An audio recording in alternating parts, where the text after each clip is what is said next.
İyi günler arkadaşlar. Kanalımıza hoş geldiniz. Bugün yine sizler için yepyeni videolarla karşınızdayım. İki başarılı oyuncularımız Elçin Sangu ve Barış Ardus'tan güzel paylaşımlarını sizler için hazırladık.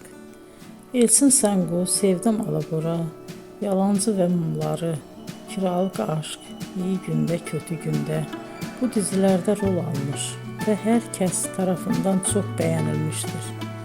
Biz de Elçin Sangu ve Barış Ardus'tan en güzel sempatik fotolarını sizler için hazırladık.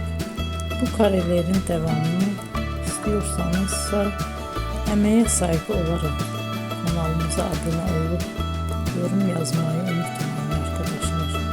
Teşekkür ederim.